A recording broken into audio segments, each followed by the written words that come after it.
Ladies and gentlemen, welcome to yet another episode of Little Modular.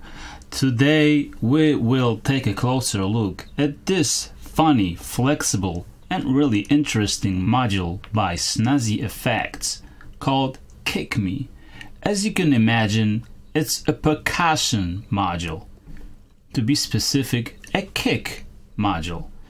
Now, I wasn't really convinced with it at first because, like most of us, I was accustomed to this classical TR-909 808 nomenclature, and it just did not feel right at home at first until I made friends with it. That's because all of those knobs right here interact with each other, and that was the main thing I did not understood at first. But you know, it's really easy in fact and really intuitive. So once you get a hold with it, and it just takes, you know, like maybe half an hour fiddling around with it, and you will understand, and hopefully I will show you in a second, that this is indeed a very special module that exceeds in a myriad different kick flavors that go way beyond a typical Roland kick, which in my book is just great. As you can see, the layout of the interface is really simple. We have four main controls located right here, and then we have a separate control for the sub out. That's because another interesting thing about it is that you have two outs, out A and out B. The A output is the main output.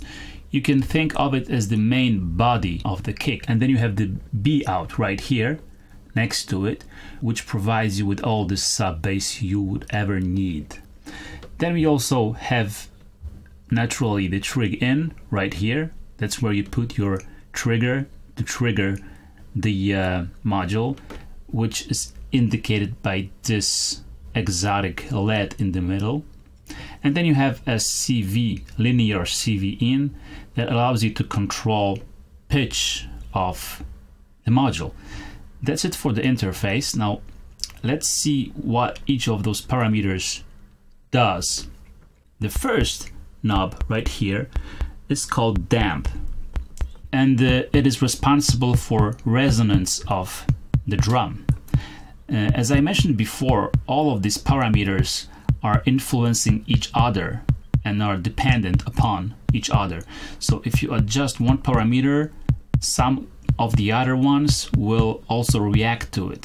So this one, for example, goes really nice with the beater right here.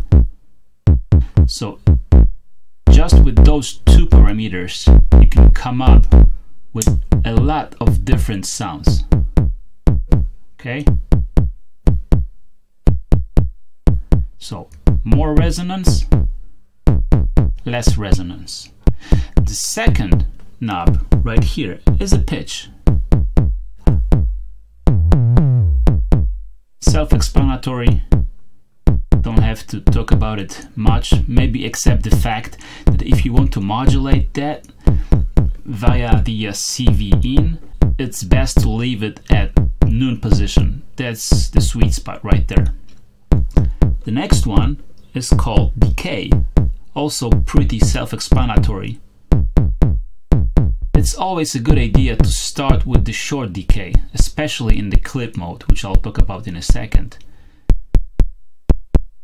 Okay, so we can hear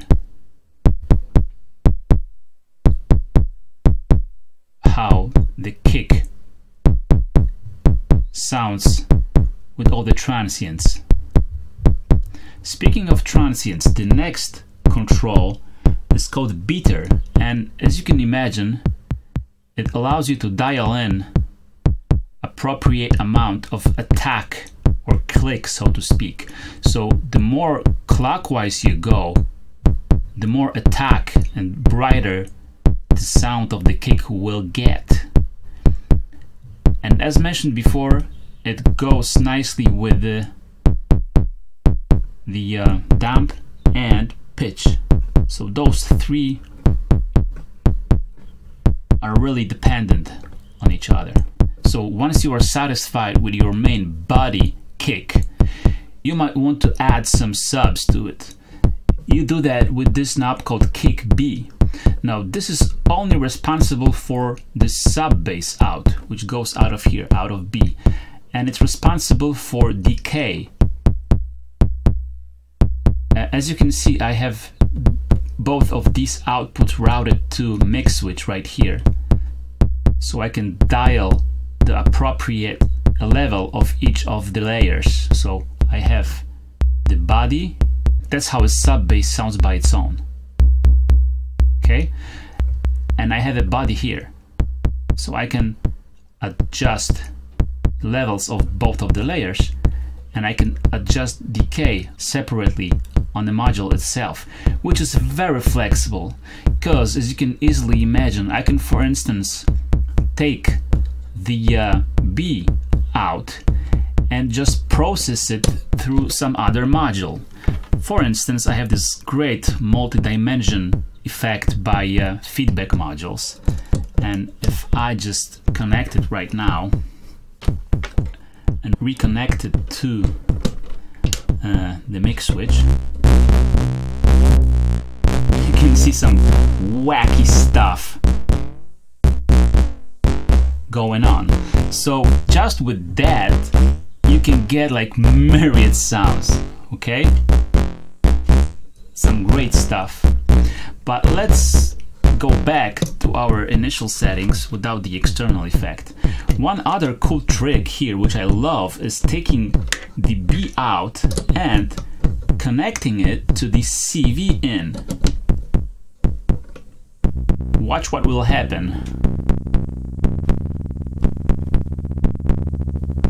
Strange, growly, drony sounds. And that is just the beginning, because we still have the infamous clip switch, which is a distortion circuit. And when you engage it, boom,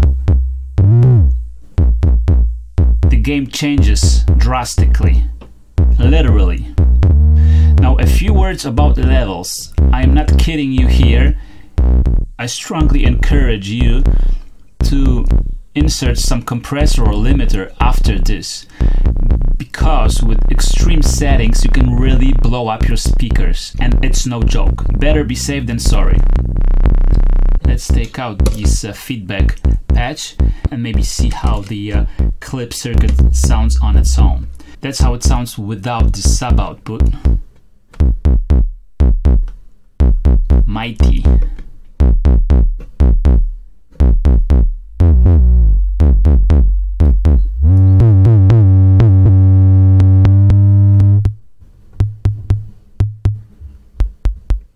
Oh, I like that one.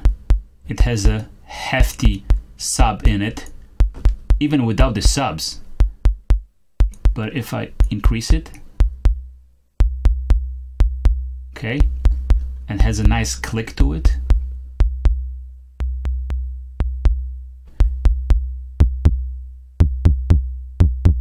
We can also animate this kick with the CV in. Of course, you can patch anything in here. Sample and hold, LFO, you name it. What I did here, for instance, is I have used two lower channels of mix switch as a two-step sequencer. So what I do is I attenuate it through depther attenuator and come back to the CV in. Okay? So what I can do right now, I can dial two different pitches and cycle between them. So you can adjust that and set it up so it fits your song. For instance, a bass line. So as you can see, that is some super flexible stuff that you can do with this module. And the best part is that it is really cheap. I think it costs a bit over 100 euro, and that is not a very often case when you can find a super cool module in that price range. So I definitely encourage you to try out this module. Trust me, it is a hidden gem. So what I say is, let's give it a break to that all 808 nonsense. and start looking for some thrilling sounds somewhere else. And that somewhere else is right here. If you like that video and if you find it useful, please subscribe and pass on the good word. Take care. I'll see you next time.